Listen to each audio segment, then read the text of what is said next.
So your race readiness score result came back, and I think you're what I call a lost performer. Most lost performers think that a new program, gadget, gizmo, routine will get them the results that they're looking for.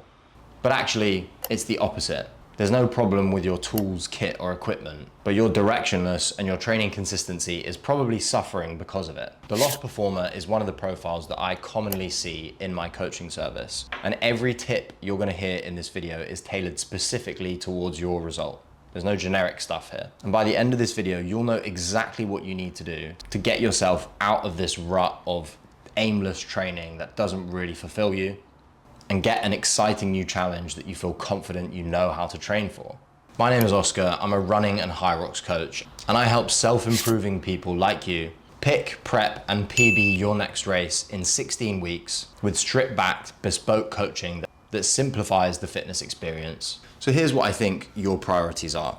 Number one, I think you need to take action and you need to pick a race. You're stuck in a position where you're feeling directionless, you're lacking motivation to commit to something, your training's been a bit sporadic, and I was in the exact position that you were a couple of years ago. I was training lots, I was motivated to train, but work would get busy, or I'd think, why am I pushing myself so much harder? Like, what am I even trying to chase here? Or I'd push myself too hard and then I'd get injured and I'd kind of lose motivation. And I just got really bored of following the same format that I did before. So I booked a High Rocks and then I was like, right, shit, I've got a High Rocks in 3 months. I need to train for it now. And suddenly I had purpose. I knew what every session was doing. And it helped so much for my motivation. It kind of like relit that spark for training for me. So I think if you're lost, you need to pick a race, you need to go for it, and everything else will sort itself out. The next thing I think you need to do is you need to be honest with yourself and you need to establish your baseline. The reason for this is if you're drifting a little bit in training, you're not really where you want to be. Often we're attached to this idea of ourselves in the past. I can bench 100 kilos, but actually you haven't done that for like 2 or 3 years now. It was the same for me. I'd squatted 160 kilos, but I hadn't actually done that for like 1.5 years. And I had this image of myself that was like stronger than I actually was. So do a couple of tests. If you haven't run in ages, I would highly recommend doing the dreaded FTP test on the bike. Then you could do some 5RM tests. So squat, bench, deadlift. I like 5RM because you can take an estimated 1 rep max and you don't necessarily get the risk associated with grinding out a 1 rep max. You're not going to be well adapted to the skill of taking a heavy single, which might kind of skew your overall test results. So that is why I like 5 RMs necessarily more than 1 RMs, even though they're less fun and the numbers aren't as impressive. The third thing I would say is you've got to, this pen is running out, you've got to ramp things carefully. And the reason for that is your training consistency may have been lacking.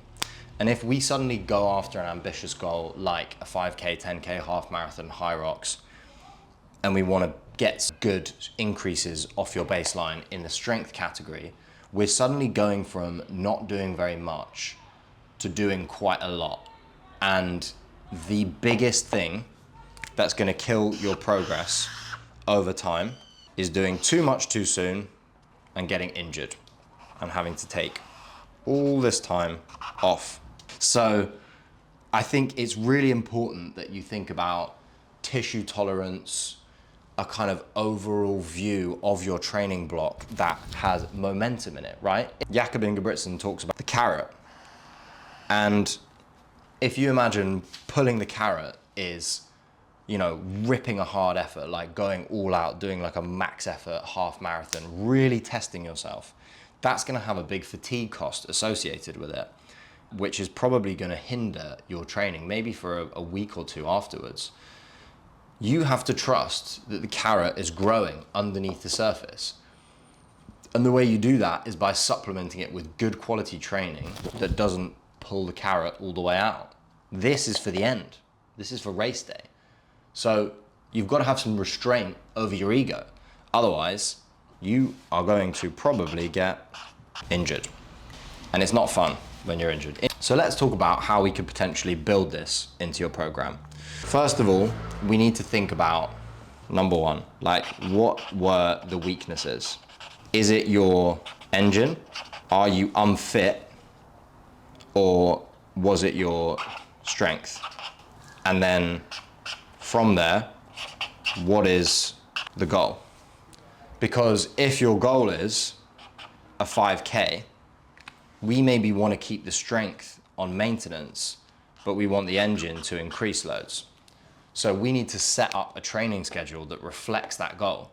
Whereas if your goal is a high rocks and you're lacking in strength, then we're going to try and do as much as we can to keep running volume decently high and give you some exposure to the movements. But ultimately, we need to work on either your ceiling, which is your max strength, or we need to work on your strength endurance. So it kind of depends on what your goal is, and really that's up to you.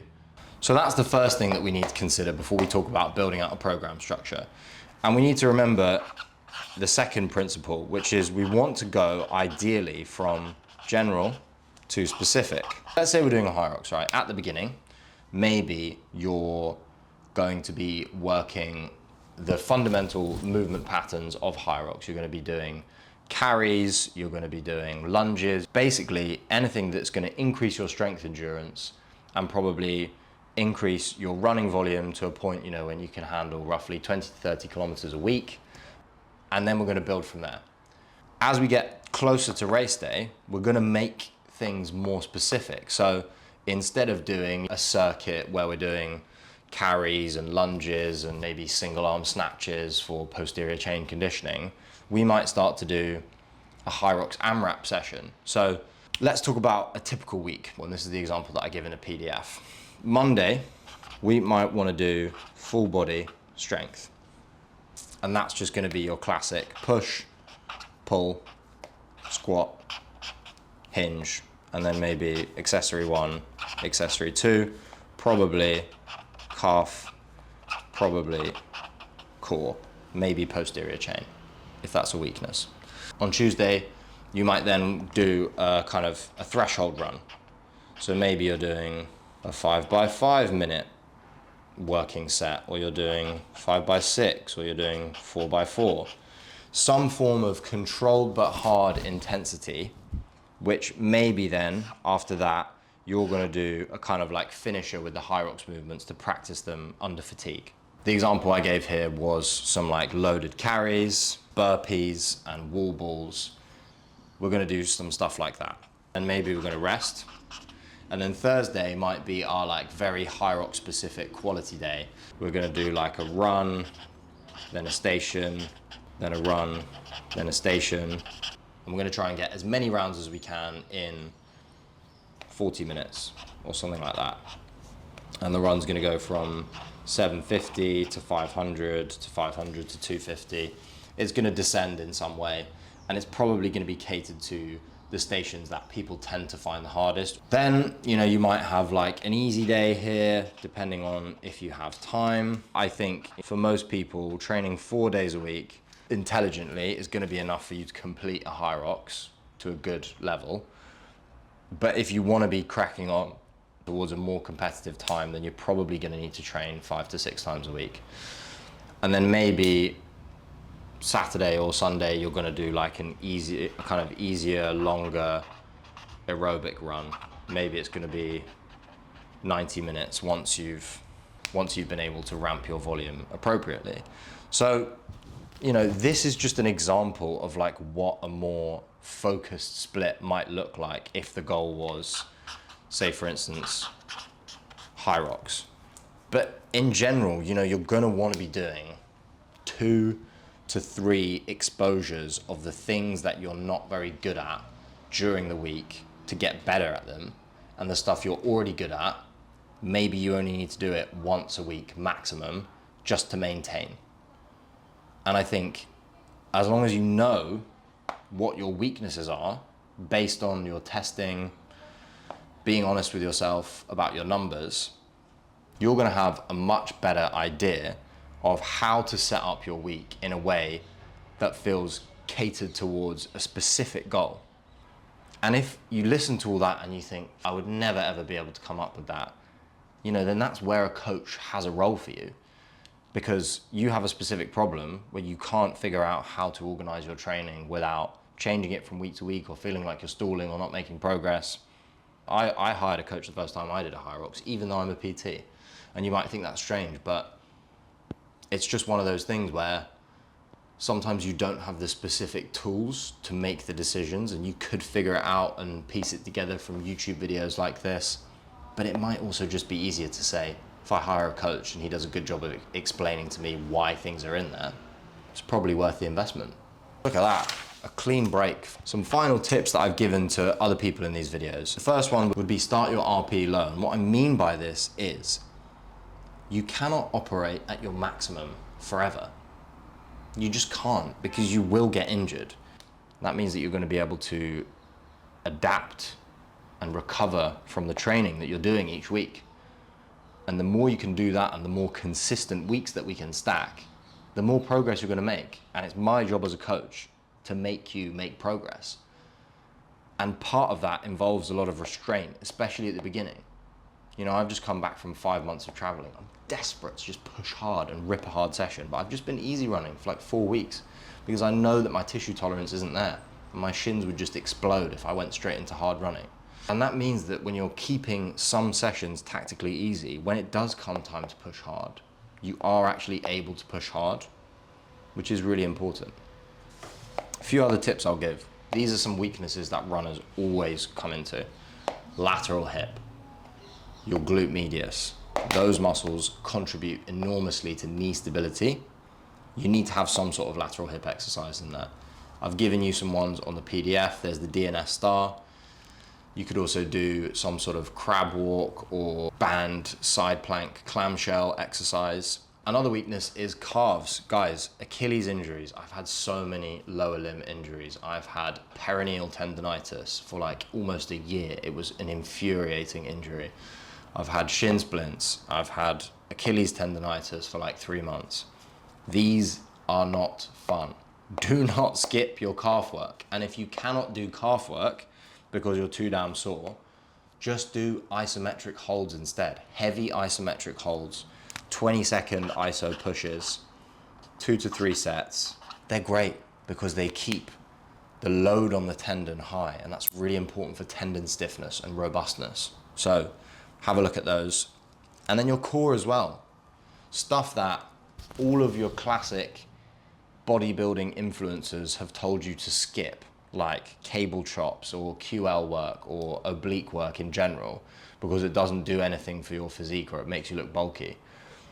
When you run, there's an insane amount of rotational force that's twisting your trunk. You know, being able to resist that force is really important for having good running economy. And funnily enough, when I stopped skipping oblique and QL exercises is when my back actually started feeling amazing, like so robust, like I couldn't injure it, even though I have in the past.